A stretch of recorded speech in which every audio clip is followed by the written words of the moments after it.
Some motorcycles are created with intention, some by market survey, and most for profit. But the motorcycle that we are riding today is designed and developed by bureaucrats and not engineers. Okay, I went a bit too far, but you see a random government policy by our Babus tax engines above 350cc at 40%. To counter that, Bajaj has created a new range of 350cc engines for its KTM 390 family. The motorcycle that we are riding today is the KTM 390 Adventure, a watered down version of the 390 Adventure X, and gets a 350cc engine. Yes, the performance has gone down and so has the pricing. So is this a great move by Bajaj or a big mistake? We get you the answer.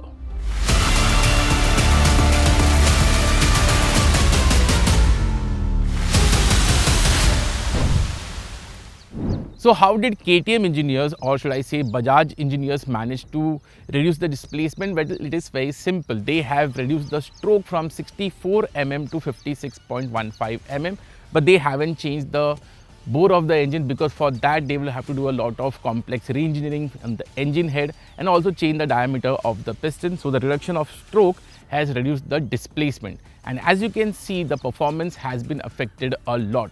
Both the power and the torque figures have gone down, and in terms of acceleration, it doesn't feel as much as that we felt on the KTM 350 Duke compared to the 390 Duke, because from 0 to 80 kilometers per hour or even 0 to 100 kilometers per hour, the difference between both the engines is around 1 second, and you don't feel that performance deficit much. Having said that, in terms of roll-ons, the performance difference is significant. On the 350 Duke also we felt that, but on the 390 Adventure, because of the extra weight, you can feel the lag when it comes to roll-on acceleration is even more. So when you want to overtake, you'll have to go down a gear on this motorcycle and plan your overtakes. Now talking about the city performance, yes, this engine feels much more calmer compared to the 399cc engine when you're riding this motorcycle at lower speeds. Having said that, it still has that jerkiness. That wasn't the case on the 350 Duke engine, but we felt that on this, because of the extra weight, maybe the motorcycle feels a bit more juddery at low speeds. Vibrations again is controlled compared to the 390 Adventure, but you do feel the buzz around 5,000, 5,500 RPM, which can get a bit irritating. The clutch action of the motorcycle is very light. The 6-speed gearbox works very well. So does the quick shifter. So when you're riding this motorcycle in stop and go traffic, those aspects help you. But the engine's low end torque is a bit lacking. And if that was there, the 390 Adventure could have been a better commuter. Once you hit the highway, the motorcycle comes in its own element. Speeds between 100 to 120 kmph can be done very easily. The motorcycle feels rock solid. There's hardly any wind blast, and even the vibrations are very muted. So as a touring motorcycle, the new engine works very well on the KTM 390 Adventure. But the only problem for me was the commuting aspect because of the vibrations over there. And apart from that, you also get cruise control, which helps you when you are out touring. And talking about fuel efficiency, we got around 26 kilometers per liter, and we were not hypermiling this engine, so you can expect better when you are touring. So you're looking at a real world range of around 380 kilometers with a nice 14.5 liter fuel tank. So as a tourer, I think the KTM 390 Adventure works very, very well. Yes, in city traffic, it is not the best out there.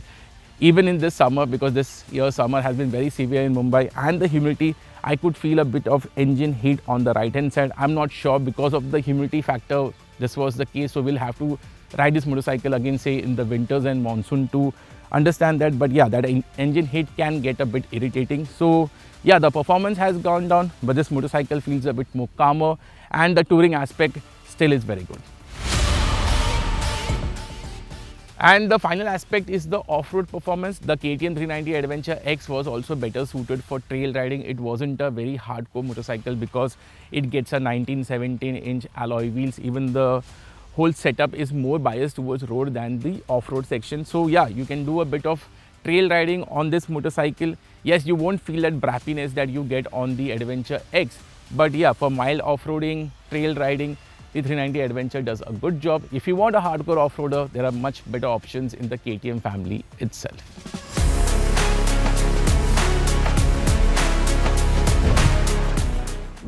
The styling remains the same, and the only visual difference is that the bike gets a white finish on the front mudguard instead of orange as seen on the 390 Adventure X. Even the graphics on the bike have been redesigned for it to stand out, and the handguard gets a black finish. Visually, the bike continues to be imposing, and that's a good thing.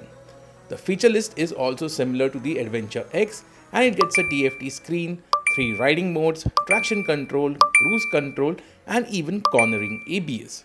On the hardware front too, everything has been carried forward from the 390 Adventure X, and the handling dynamics is precise and enjoyable by ADV standards.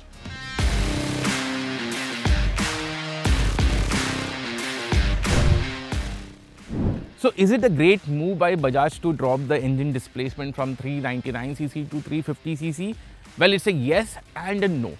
If you want that hardcore KTM performance, that brappy nature from that 399cc engine, I still think that you should go for the 390 Adventure X. Having said that, apart from that, the 350cc engine does a great job. As a tourer, it feels much more calmer. The vibrations are more controlled compared to the 399cc engine. Yes, not the greatest of the commuters in the world, but does a decent job over there. The other aspect is the kit of the motorcycle. Compared to the 390 Adventure X, you get the same kind of feature list and the same kind of electronic aids, and also the hardware on the motorcycle. So the 390 Adventure does a good job on that. And more importantly, when it comes to value, there is no arguing the fact that the 390 Adventure offers you great value, because this motorcycle is 62,000 rupees more affordable than the 390 Adventure X. So if you want to save some money and have that KTM 390 Adventure feel, I think this motorcycle does a good job. Having said that, if you want a hardcore adventure motorcycle, I don't think so even the Adventure X is the right motorcycle for you. You should go for the Adventure S or the Adventure R if you are a proper hardcore off-road rider. Otherwise, among the 390 Adventure X and the 390 Adventure, my money will be on the 390 Adventure for the sole fact that it offers you almost 80-90% of the performance while offering you all the kit.